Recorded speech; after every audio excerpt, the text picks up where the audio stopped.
Le bon plaisir du Seigneur est que tous ses fils et toutes ses filles soient heureux, paisibles, obéissants. Jésus dit, je vous laisse la paix, je vous donne ma paix. Je ne vous la donne pas comme le monde la donne. Que votre cœur ne se trouble point. Je vous ai dit ces choses afin que ma joie soit en vous et que votre joie soit parfaite. Jean 14, 27.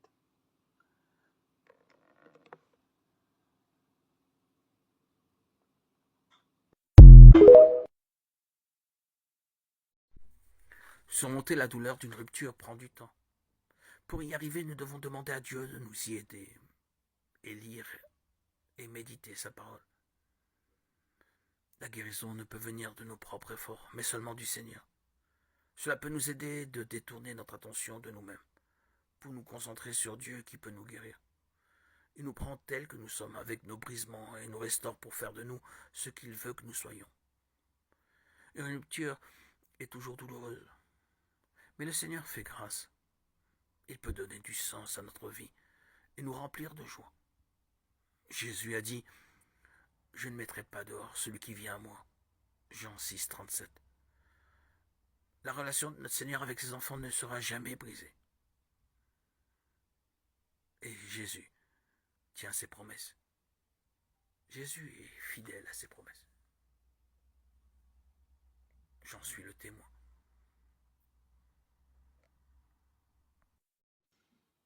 Mes frères, ne croyez pas avoir tous la mission d'enseigner. Vous le savez bien, nous qui enseignons, nous serons jugés plus sévèrement. Car nous commettons tous beaucoup de fautes. Si quelqu'un ne commet pas de faute en parole, c'est un homme parfait, capable de mettre un frein à tous les instincts de son corps. En mettant un frein dans la bouche des chevaux pour qu'ils nous obéissent, nous dirigeons tous leur corps. Voyez aussi les navires, quelle que soit leur taille et la force des vents qui les poussent, ils sont dirigés par un tout petit gouvernail au gré de celui qui tient la barre. De même notre langue, qui est une si petite partie de notre corps. Elle peut se vanter de faire de grandes choses.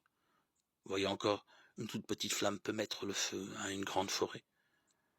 La langue aussi est un feu, elle est le monde de la méchanceté. Cette langue est une partie de nous-mêmes, et c'est elle qui contamine le corps tout entier. Elle met le feu à toute notre existence, un feu qu'elle tient de l'enfer. Lettre de Saint Jacques 3, 1, 6. Tu ne peux pas tout faire. Fais au moins un peu. Au fil des jours, ces mini-victoires s'accumuleront. Le jour viendra où tes économies de petit effort totaliseront une somme impressionnante avec laquelle tu pourras te racheter.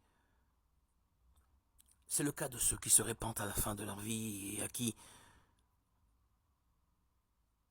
il est enseigné, tout est pardonné. Et quoi, ils auraient fauté pendant des années et puis pour un simple remords tout serait effacé. Pour parvenir à ce remords final, à ce dernier essor du bien, il a fallu que toute leur vie durant, ils n'acceptent jamais complètement leur défaite. Ils perdaient souvent, certes, mais chaque fois qu'ils le pouvaient.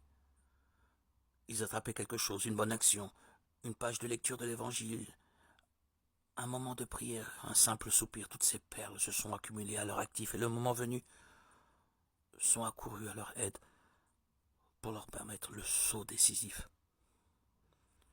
Il ressort de tout cela la règle suivante. Ne vous résignez jamais. Le mal vous a vaincu, il vous domine.